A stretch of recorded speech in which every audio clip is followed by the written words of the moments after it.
and welcome back to my YouTube channel. I'm Dale Publico from Dale Prime Corp.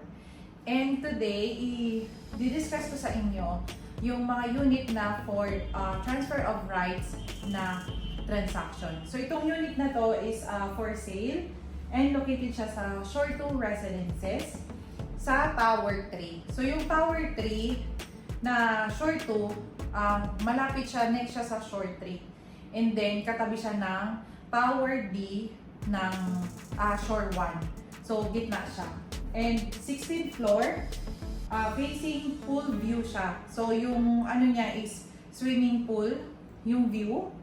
And ang size ng unit is 24.10 square meters. Ito po yung regular na cut dito sa Shore 2 Residences. And it's a 1-bedroom with balcony. So, kapag ka-turn over sa inyo to, ano siya, basic finish. So, if ever, ang next step is i-basic furnishing natin or pwede nyo siyang i-interior. Yung total niya is 4,500,000 all in. Pag sinabing all in po, kasama yung transfer of rights na babayaran sa SMDC na 300,000. So, if ever na kapag bumili kayo ng unit, pag transfer sa inyo, may babayaran kayo na 300,000 basta po prime location and under SMDC. So merong mga transfer of rights na worth 150,000. Yun yung mga outside ng Metro Manila. Pero pag dito sa Metro Manila, mostly 300,000 yung babayaran ninyo.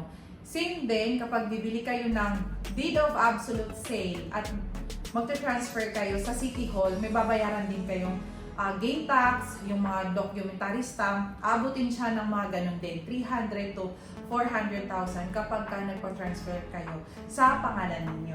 And ang selling price yun 4.5.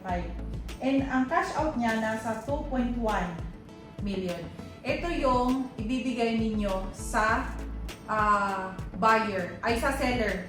Sa seller. Yung seller po is yun yung first owner. So kayo is second owner.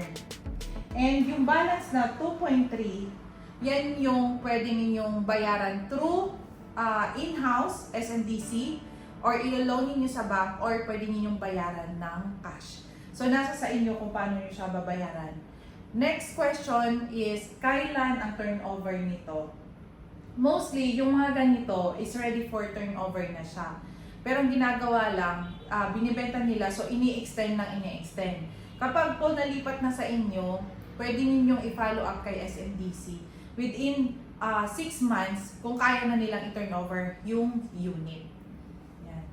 And if ever po na sa mga unit owner na nanonood, if ever interested kayo, next is paano ang transaction niya. Ang magiging transaction po nito is ang location is sa ano po, 2Ecom, sa SMDC Customer Service. So, i-prepare nyo lang lahat ng information, yung mag-fill up ng reservation agreement, and then yung cash na i-prepare ninyo, kasi kaliwaan yun. Once na matapos yung transaction, 1 day lang po yun, ibibigay nyo na yung 2.1, and then ito, kayo na po yung magsisettle sa SMDC. Then, after 2 to 3 months, magre-release si SMDC ng bagong contract to sell under your name, and then pipirmahan nyo lang yun and ibabalik kay SMDC.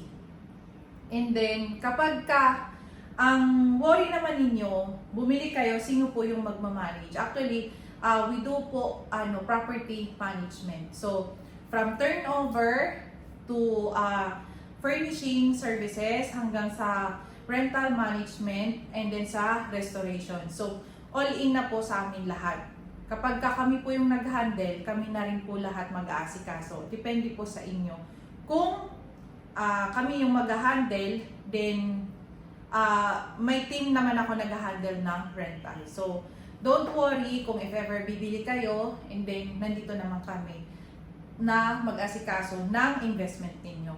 If you're interested po, just email us at buy@talktoteamdale.com. So, see you in my next vlog. I want to be there and baby dance the night away. I let my head down if I want. Don't you just get